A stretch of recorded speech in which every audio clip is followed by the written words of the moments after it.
नमस्ते, मैं रंजीत झा और आप देख रहे हैं न्यूज़ पीआर। दो छोटी कहानियां सुनाता हूं आपको, फिर हम मुद्दे पर आ जाएंगे। उसी कहानी से रिलेट करेंगे, पूरी जो अभी घटनाक्रम चल रहे हैं उसको जोड़ने की कोशिश करेंगे। देश भर में एक बार फिर से ये मुद्दा गरमाया हुआ है, निजीकरण और आरक्षण का मुद्दा। लेकिन इससे पहले आप कहानी सुन लीजिए, फिर हम उस पर चले आते हैं। 1990 में जब मंडल कमीशन की सिफारिश को वीपी सिंह ने लागू किया था, तब देश भर के कई स्टूडेंट यूनियन ने राष्ट्रव्यापी आंदोलन किया था, विरोध प्रदर्शन शुरू हुआ था और डीयू के एक छात्र राजीव गोस्वामी ने आत्मदाह करने की कोशिश की थी। इसके साथ ही कई और छात्रों ने इसका अनुकरण किया था। यह घटनाक्रम है चूँकि मंडल कमीशन ने जो फैसले लिए थे, सरकारी नौकरियों को लेकर के हो या पिछड़े वर्ग के लेकर के हो, वो तमाम फैसलों पर उन लोगों को आपत्ति थी। हालांकि आरक्षण जो है देश भर में लागू हुआ और इसके कई फायदे तो कई नुकसान दिखाई पड़ने लगे। क्योंकि इसकी चर्चा इसलिए आज हम कर रहे हैं कि सोशल मीडिया पर फिर से एक बार ट्रेंड हो चला है कि रिजर्वेशन किल्स मेरिट। इस पर भी चर्चा करेंगे। दूसरी कहानी छोटी सी सुन लीजिए। हुआ यह कि 1969 को जो है 19 जुलाई 1969 में बैंकों का राष्ट्रीयकरण किया गया था। इससे पहले बैंक प्राइवेट ही हुआ करता था। बैंक जब प्राइवेट थे तो सरकार को यह लग रहा था कि यह बैंक सामाजिक सुधार की भूमिका में कोई कदम नहीं उठा रही है। मामला यह था कि इन सरकारों का मानना था कि तमाम अमीर घरानों का दबदबा है बैंकों पर। वह लोग बैंकों में जमा पैसे को सिर्फ उसी सेक्टर में लगाते हैं जहां पर लाभ मिलता है, उन सेक्टर में नहीं लगाते हैं जहां से आम लोगों का भला हो सके, उन लोगों को मुख्य धारा में लाने की कोशिश की जा सके। ऐसे कोई सतत प्रयास बैंकों की ओर से दिखाई नहीं पड़ रहे थे। इंदिरा गांधी ने कड़क फैसले लिए, उन्हें खुद की भी छवि सुधारनी थी। 19 जुलाई 1969 को उन्होंने 14 बैंकों का एक साथ राष्ट्रीयकरण कर दिया और कई बैंक जो है वो फिर सरकारी रेगुलेशंस में आ गए। उसके बाद आम लोगों को सुविधाएं मिलने लगी। अंतिम तक 2014 में जब मोदी सरकार आई तो जनधन खाते की शुरुआत हुई।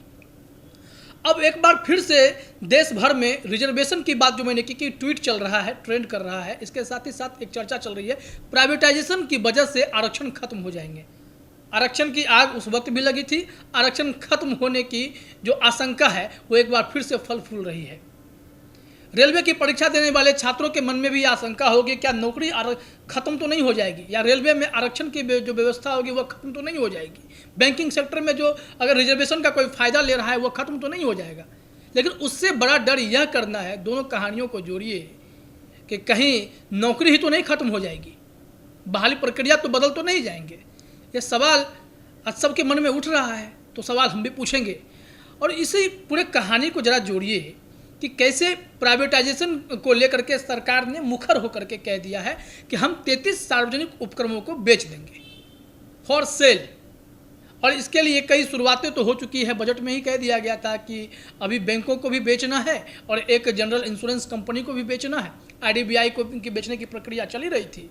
इन सब के बीच में लगातार बैंकों को बेचा जाना, यानी फिर से प्राइवेट कर देना, निजीकरण कर देना। क्या हम उसी दौर में जा रहे हैं जिस दौर से हमने शुरुआत की थी? कई संस्थाओं को बेचने को लेकर के जब ये सवाल खड़े हुए कि बेचने के बाद जब आप प्राइवेट कर देंगे, निजीकरण की शुरुआत हो जाएगी, तो ऐसे परिस्थिति में आरक्षण का क्या होगा, नौकरियों का क्या होगा? यह चिंता पीएमओ तक पहुंची और शायद प्रधानमंत्री कार्यालय के लोगों को भी इस बात की चिंता हुई। तो वहीं से एक सवाल पूछा गया, सरकार ने भी खुद सवाल खड़े कर दिए कि जब हम यह फैसला ले रहे हैं कि हम प्राइवेट करने वाले हैं तो आरक्षण का फॉर्मूला कैसे लागू होगा। और यह सवाल पूछा गया जो विनिवेश करते हैं, जिसको हम लोग कहते हैं department of investment and public asset management, इनसे पूछा गया कि आप जवाब दीजिए कि कैसे इन चीज़ों को लागू करेंगे। बाद में लोकसभा और राज्यसभा में कई सवाल इसी मुद्दे पर पूछे गए कि अगर प्राइवेटाइजेशन कर देंगे, निजीकरण होगा, तो क्या उन नौकरियों में, बहाली प्रक्रिया में वहाँ काम कर रहे लोगों पर आरक्षण का सिस्टम लागू होगा कि नहीं। इस पर एक बार अनुराग ठाकुर ने और उससे पहले भी किसी ने जवाब दिया था कि आरक्षण की प्रक्रिया लागू नहीं होगी। बीपीसीएल को लेकर के सवाल पूछा गया था, भारत सरकार का जो उपक्रम है, तो भारत पेट्रोलियम को लेकर के कि यहाँ पे जो लोग काम कर रहे हैं उस पर आरक्षण की प्रक्रिया लागू होगी कि नहीं, जो बहाली प्रक्रिया अगर उसमें होगी, खुली भर्ती, तो उसमें आरक्षण। तो उन्होंने कहा कि आरक्षण का नियम सिर्फ सरकारी उपक्रमों पर ही लागू होंगे। अब जब निजीकरण हो जाएगा तो उसमें आरक्षण की प्रक्रिया को लागू नहीं किया जाएगा। इससे आप अंदाजा लगा सकते हैं कि अगर रेलवे प्राइवेट कर दिया गया, रेलवे के प्राइवेट करने के बाद क्या रिजर्वेशन की सुविधा मिलेगी, क्या नौकरियां मिल पाएंगी। कन्हैया कुमार ने एक ट्वीट किया कि साहब बहुत तेज हैं, न रहेगा बांस न बजेगी बांसुरी, रेलवे ही बेच देंगे तो फिर नौकरी किसके लिए मांगेंगे, आरक्षण की बात ही खत्म हो जाएगी। प्राइवेटाइजेशन तो ऐसे भी आरक्षण खत्म करने का एक अलग जरिया हो सकता है कि सांप भी मर जाए और लाठी भी ना टूटे। ऐसी परिस्थिति में हम लोग आ सकते हैं कि आप प्राइवेट करते जाइए, आरक्षण को ख़त्म करते जाइए, चीज़ें जो है अपने आप बदलनी शुरू हो जाएंगी। एक और कहा जाता है कि हर एक 10 साल के बाद जो आरक्षण की प्रक्रिया है उस पर पुनर्विचार होना चाहिए और अगर ज़रूरत लगे तो आगे बढ़ा देना चाहिए। तो ये आज़ादी के बाद से लगातार ये ज़रूरत ही महसूस हो रही है और बढ़ाया ही जा रहा है। कई दफ़े लोग इसके खिलाफ हैं कि मेरिट वाले पीछे रह जाते हैं और कई दफ़े लोग कहते हैं कि आरक्षण की ज़रूरत है। सरकार ने कोशिश की थी, उनकी मंशा थी कि आरक्षण को ख़त्म कर दिया जाए। आरएसएस ने पूरी कोशिश की थी कि इस पर रिव्यू कीजिए, लेकिन बाद में जब पूरे देश भर में इसका विरोध हुआ तो सरकार ने कहा कि आरक्षण आपसे कोई छीन नहीं सकता है। लेकिन अगर सरकार के मन में इतनी ईमानदारी है तो फिर यह प्राइवेटाइजेशन का जरिया क्यों चुना गया, रास्ते निजी क्यों किए जा रहे हैं कि जहां पर आरक्षण को आप लागू नहीं करेंगे और धीरे धीरे तमाम सार्वजनिक उपक्रमों में आप आरक्षण खत्म कर देंगे। निजीकरण की जब बात होती है तो इसके कारण भी पूछे जाते हैं कि आप प्राइवेट की ओर इतना ध्यान क्यों दे रहे हैं, आपको ज़रूरत क्या पड़ गई, क्या सरकार इतनी अक्षम हो गई है कि वह चीज़ों को संभाल नहीं सकती। इसको लेकर के सवाल पूछा जाता है तो सरकार बहुत क्लियरली यह बातें कह देती है कि आरक्षण जो है वो सरकारी उपक्रमों में लागू होगा, लेकिन निजीकरण हम इसलिए कर रहे हैं कि सरकार के जो काम काज हैं उसमें एनपीए बहुत हो रहा है, नॉन परफॉर्मिंग एसेट्स जिसको बोलते हैं, कि सरकार ठीक से काम नहीं कर पा रही। खुद सरकार ये मान रही है कि सरकार के लोग जो बैठे हुए हैं वो कामों को ठीक से नहीं करते हैं। इसी पर कन्हैया कुमार ने कहा था कि एनपीए बैंक नहीं हो रहा, एनपीए सरकार हो रही है और घुमा फिरा करके जो पैसे हैं वो बिजनेस घरानों में फिर से जा रहे हैं। पैसे घूम फिर करके उन लोगों के पास जा रहे हैं जिन्हें पूंजीपति कहा जाता है। अगर बैंकों का राष्ट्रीयकरण आपने इस लिहाज से किया कि इंक्लूसिव जो हम लोग बोलते हैं समावेशी जो विकास होता है कि सबके लिए हो, तो वैसे परिस्थिति में जब देखा गया कि प्राइवेट बैंक सही से काम नहीं कर रहे हैं तो उनको राष्ट्रीयकृत कर दिया गया। अब फिर से प्राइवेट कर रहे हैं तमाम बैंकों को कि आप एनपीए कम करें, क्योंकि प्राइवेट बैंक अच्छा परफॉर्म कर रहे हैं, चाहे आईसीआई की बात कर लें या एचडीएफसी की बात कर लें, ये अच्छा कर रहे हैं। लेकिन इसके पीछे की तर्क को तो ज़रा समझिए। अगर इतना ही सब कुछ सही था तो फिर सरकार को राष्ट्रीयकरण करने की जरूरत क्यों पड़ गई थी। तो इसका मतलब यह साफ होता है कि प्राइवेट है तो सरकारी होने चाहिए, सरकारी है तो प्राइवेट को भी होना चाहिए। निजीकरण के खिलाफ कोई नहीं जाएगा, लेकिन अगर सरकारी उपक्रमों का ही निजीकरण होगा तो लोग खिलाफ तो बोलेंगे ही। आप निजी चीज़ों को अलग से स्टार्ट कीजिए ना, सरकार की चीज़ों को तो दुरुस्त कीजिए। सरकार नहीं अपने आप को दुरुस्त कर पाएगी तो कौन दुरुस्त करेगा। रेलवे ग्रुप डी, आप सरकारी उपक्रम में हैं, railway group D, CBT 1, CBT 2, इसकी परीक्षा के लिए लोग इंतजार करते रहते हैं, तो सरकारी नौकरी करना लोग भूल जाएंगे। बैंकों में लोग वैकेंसी भरते रहते हैं, IBPS की बहाली निकलती रहती है, RRB की बहाली निकलती रहती है।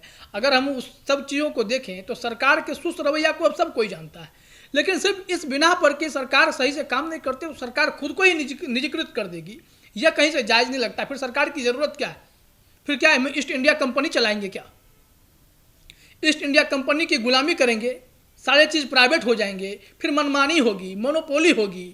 तभी तो कन्हैया कुमार ने जो बातें कही वो कहीं ना कहीं सारगर्भित है कि अगर आप सरकारी बैंक में जाते हैं तो अगर आपके साथ कोई बदतमीजी से पेश आ जाता है, कोई बैंक वाला अगर ठीक से बात नहीं करता है, लेकिन वहीं अगर प्राइवेट में जाते हैं तो आपको गार्ड भी सैल्यूट करता है और भीतर जाते हैं तो सही से बात भी की जाती है। वो इसलिए की जाती है क्योंकि सरकारी बैंक वहाँ पर हैं, सरकारी के पास पैसे डूबने की गारंटी जो है वो कहते हैं कि गारंटी है कि पैसे बचेंगे आपके, डूबेंगे नहीं।